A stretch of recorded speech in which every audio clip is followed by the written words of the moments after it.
കർത്താവിന്റെ നാമത്തിൽ നിങ്ങൾക്ക് ഏവർക്കും വീണ്ടും വന്ദനങ്ങളെ അറിയിക്കുന്നു. സങ്കീർത്തന പുസ്തകത്തിൽ കൂടിയുള്ള നമ്മുടെ പഠനത്തിലെ 51 സങ്കീർത്തനത്തിന്റെ ചില എപ്പിസോഡുകൾ കഴിഞ്ഞ ചില ആഴ്ചകളിൽ ഇടവിട്ട് നമുക്ക് പഠിക്കുവാൻ കർത്താവ് കൃപ ചെയ്തു. ഇടയ്ക്ക് അതിപ്രധാനമായ മറ്റു ചില വിഷയങ്ങൾ കൈകാര്യം ചെയ്യേണ്ടി വന്നു എന്നുള്ളതുകൊണ്ടായിരുന്നു സങ്കീർത്തന പുസ്തകത്തിലെ പഠനം അങ്ങനെ ഓൾട്ടർനേറ്റീവായി വന്നത്, ഇടവിട്ട് വരുവാൻ ഇടയായിത്തീർന്നത്. എങ്കിലും അത് പലർക്കും ഗുണം ചെയ്യുന്നു എന്നറിയിച്ചുള്ളതുകൊണ്ട് ഞാനത് മുടക്കിയിട്ടില്ല. ഈ ദൈവം ചോദിച്ചാൽ 150 സങ്കീർത്തനങ്ങളുടെയും വ്യാഖ്യാനം ആ നിലയിൽ കുറേശ്ശെയായി പറയണം എന്നാണ് ആഗ്രഹിക്കുന്നത്. ഏറെക്കുറെയൊക്കെ ഞാൻ പറഞ്ഞു കഴിഞ്ഞ ഒരു 40-45 സങ്കീർത്തനങ്ങൾ കൂടെ ഉള്ളൂ. 51 സങ്കീർത്തനത്തിന്റെ 18-ഉം 19 വാക്യങ്ങളാണ് ഇന്ന് വാസ്തവത്തില് നമുക്കിവിടെ പഠിക്കാനായിട്ട് ഉള്ളത്. ഈ 51 സങ്കീർത്തനത്തിന്റെ 18-ഉം 19 വാക്യങ്ങളിൽ ദാവീദ് ദൈവസന്നിധിയിൽ വളരെ സന്തോഷമായി പറയുന്ന ആ സങ്കീർത്തനത്തിന്റെ അവസാന ഭാഗമാണ്. Then you shall be pleased with the sacrifice of righteousness. അപ്പോൾ നീതിയാഗങ്ങളിലും ഹോമയാഗങ്ങളിലും അപ്പോൾ നീ എന്ത് ചെയ്യും? പ്രസാദിക്കും. അപ്പോൾ ഞാൻ നിന്റെ യാഗപീഠത്തിന്മേൽ എന്റെ കാളുകളെ അർപ്പിക്കും. ഇവിടെ നീതിയാഗങ്ങളിലും സർവാംഗ ഹോമങ്ങളിലും ദൈവം പ്രസാദിക്കുന്നത് എപ്പോഴാണ് എന്ന് ദാവീദ് പറയുകയാണ്. നാം ഓർത്തുപോലെ പഠിച്ചതുപോലെ ഈ സങ്കീർത്തനം ദാവീദിന്റെ അനുതാപ സങ്കീർത്തനമാണ്. വാസ്തവത്തിൽ നമുക്ക് 3 നിലയിൽ ജീവിക്കാൻ സാധിക്കും. ഒന്ന്, we can live to please ourselves. നമ്മെ തന്നെ പ്രസാദിപ്പിച്ചുകൊണ്ട് ജീവിക്കാൻ നമുക്ക് സാധിക്കും. We can live to please others. മറ്റുള്ളവരെ പ്രസാദിപ്പിച്ചുകൊണ്ട് ജീവിക്കാൻ നമുക്ക് സാധിക്കും. But above all we should live to please the Lord. ഇതിലെല്ലാം ഉപരിയായി ദൈവത്തെ പ്രസാദിപ്പിക്കുന്നത് എങ്ങനെ എന്നറിഞ്ഞ് നമ്മൾ അങ്ങനെ ജീവിക്കാനായിട്ട് തയ്യാറാകണം. ദാവീദ് തന്റെ ഈ അനുതാപ സങ്കീർത്തനം പറഞ്ഞവസാനിപ്പിക്കുന്നത് then ye shall be pleased with the sacrifice of, അപ്പോൾ നീ നീതിയാഗങ്ങളിലും സർവാംഗ ഹോമങ്ങളിലും പ്രസാദിക്കും എന്നാണ്. ഇവിടെ ഞാൻ ആത്മാർത്ഥമായി ചോദിക്കുന്നു, നമ്മുടെ ആരാധന, നമ്മുടെ ബൈബിൾ ക്ലാസുകൾ, നമ്മുടെ ക്യാമ്പുകൾ, നമ്മുടെ വിവിധങ്ങളായ ശുശ്രൂഷകൾ, അത് കൊച്ചു കുഞ്ഞുങ്ങൾ തുടങ്ങി പ്രായമുള്ളവർ വരെയുള്ള എല്ലാ ശ്രേണിയിൽപ്പെട്ട ആളുകളുടെയും നാം ചെയ്യുന്ന ശുശ്രൂഷകൾ വാസ്തവത്തിൽ അത് നമ്മെ തന്നെ പ്രസാദിപ്പിക്കാനാണോ, അതോ മറ്റുള്ളവരെ പ്രസാദിപ്പിക്കാനാണോ, ദൈവത്തെ പ്രസാദിപ്പിക്കാനാണോ എന്നുള്ളത് പ്രത്യേകം വിചിന്തനം ചെയ്യണം. ദൈവത്തെയാണ് പ്രസാദിപ്പിക്കുന്നത് എങ്കിൽ നമ്മൾ എന്ത് ചെയ്യണം? നമ്മുടെ സ്വന്തം പാപങ്ങളെ ദൈവസന്നിധിയിൽ ഏറ്റുപറഞ്ഞ് ദൈവത്തോട് നിരപ്പ് പ്രാപിക്കണം. ദൈവത്തോട് ചെയ്ത തെറ്റുകൾക്ക് ദൈവത്തോട് നിരപ്പ് പ്രാപിക്കണം. അപ്പോഴാണ് ദൈവം നമ്മുടെ നീതിയാഗങ്ങളിലും സർവാംഗ ഹോമങ്ങളിലും പ്രസാദിക്കുന്നത്. A.W. ടോൾസ്റ്റോയ് എന്ന് പറയുന്ന ഒരു ദൈവദാസനോട് അദ്ദേഹം പറയുന്നത്, God is not hard to get along with. നമുക്ക് ദൈവത്തോടെ യാത്ര ചെയ്യാൻ വരുന്ന വലിയ പ്രയാസമുള്ള, ബുദ്ധിമുട്ടുള്ള ഒരു കാര്യമല്ല. ഒരിക്കൽ ദാവീദ് പറഞ്ഞു, ഞാന് ഈ മനുഷ്യരുടെ കയ്യിൽ വീണു കൊടുക്കുന്നതിനേക്കാൾ നല്ലത് എന്റെ ദൈവത്തിന്റെ കരങ്ങളിൽ വീഴുന്നതാണ്. എവിടെയാണ്? 2 ശമൂവേൽ 24 അധ്യായത്തിന്റെ 14 വാക്യം. അവിടെ ദാവീദ് ഗാദിനോട്, ഞാൻ വലിയ വിഷമത്തിലായിരിക്കുന്നു, നാം യഹോവയുടെ കയ്യിൽ തന്നെ വീഴുക. ഞാൻ വലിയ വിഷമത്തിലായിരിക്കുന്നു, നാം യഹോവയുടെ കയ്യിൽ തന്നെ വീഴുക. അവന്റെ കരുണ വലിയതല്ലോ, മനുഷ്യന്റെ കയ്യിൽ ഞാൻ വീഴരുതേ എന്ന് പറഞ്ഞു. മനുഷ്യന്റെ കയ്യിൽ ഞാൻ വീഴരുതേ എന്ന് പറഞ്ഞു. 2 ശമൂവേൽ 24:14. ദൈവം നമ്മെ നന്നായിട്ട് അറിയുന്ന ദൈവമാണ്. നമ്മെയും നമ്മിലുള്ളതിനെയും നന്നായിട്ട് അറിയുന്നവനാണ് നമ്മുടെ ദൈവം. അപ്പോൾ തന്നെ ദൈവം നമ്മെ സ്നേഹിക്കുന്നു. നമ്മുടെ ജീവിതത്തിന്റെ ബലഹീനതകളെല്ലാം നന്നായി അറിയുമ്പോൾ തന്നെ ഗോഡ് ലവ്സ് us. ദൈവം നമ്മെ സ്നേഹിക്കുന്നു.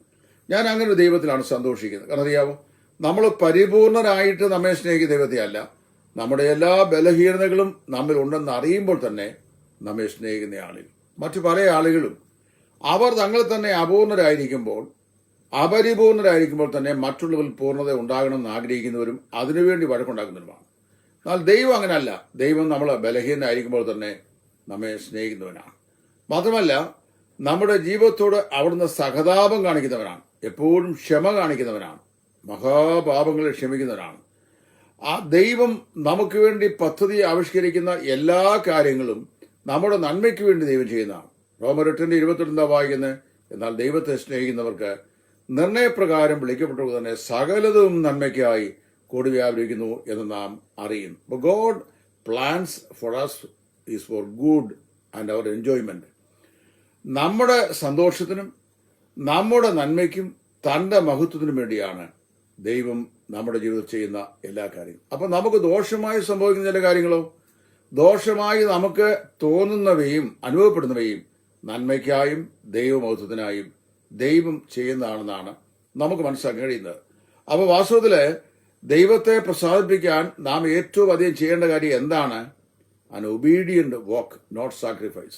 ദൈവസന്നിധിയിൽ യാഗം അർപ്പിക്കുക എന്നുള്ളതല്ല, ദൈവത്തെ അനുസരിച്ച് ജീവിക്കുക എന്നുള്ളതാണ്. അനുസരണമില്ലാതെ യാഗം കഴിച്ചു കഴിഞ്ഞാൽ ശൗൽ എന്താ ചെയ്തേ? അവനെ ശമൂവേൽ വരുന്നവരെ കാത്തിരിക്കാൻ മനസ്സിലായിരുന്നു, അതിനുള്ള അനുസരണമില്ലായിരുന്നു.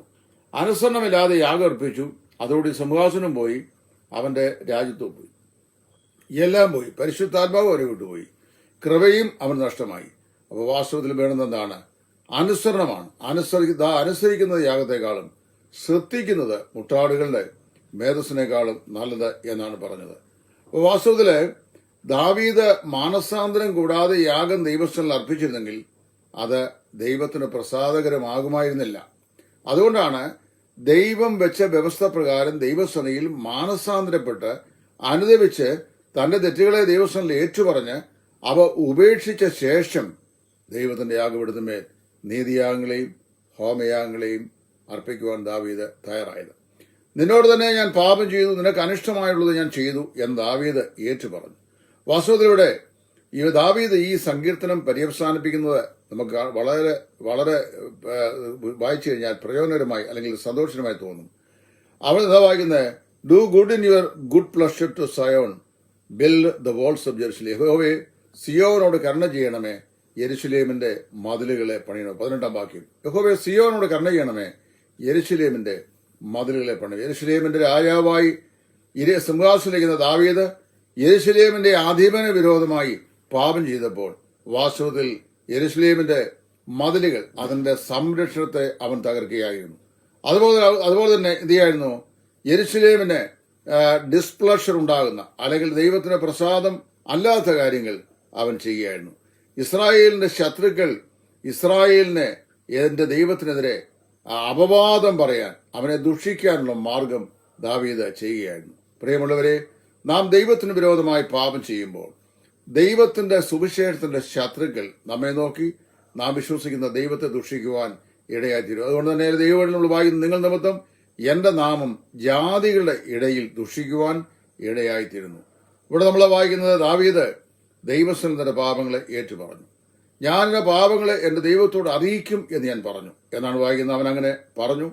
അങ്ങനെ പറഞ്ഞപ്പോൾ ദൈവം അവന്റെ പാപങ്ങളെ അവനോട് ക്ഷമിച്ചു. അവൻ പറയണ, യഹോവേ, യെരുശലേമിന്റെ മതിലുകളെ, സിയോനോട് നന്മ ചെയ്യണമേ, യെരുശലേമിന്റെ മതിലുകളെ പണിയണമേ. അപ്പോൾ നീ നീതിയാഗങ്ങളിലും സമാധാന യാഗങ്ങളിലും ഹോമയാഗങ്ങളിലും പ്രസാദിക്കും. അപ്പോൾ നിന്റെ യാഗപീഠത്തിന്മേൽ കാളകളെ അർപ്പിക്കും. നമ്മുടെ ജീവിതം വാസ്തവത്തിൽ സിയോന്റെ മതിലുകളെ, സിയോന് നന്മ ചെയ്യുന്നതും യെരുശലേമിന്റെ മതിലുകളെ പണിയുന്നതും ആണോ, അതോ സമാധാനത്തിന്റെ ഭിത്തികൾ ഇടിച്ചു കളയുന്നതാണോ എന്ന് നമ്മെ തന്നെ ശോധന ചെയ്യുവാൻ ദൈവം കൃപയട്ടെ.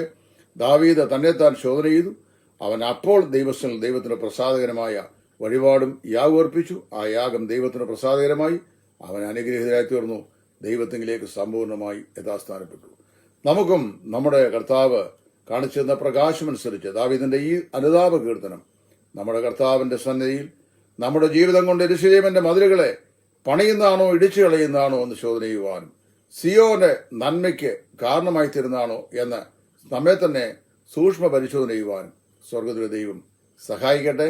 ഈ വചനങ്ങളാൽ ദൈവം നമ്മെ അനുഗ്രഹിക്കട്ടെ. കർത്താവിന്റെ നാമം ബഹുത്തപ്പെടുമാറാകട്ടെ.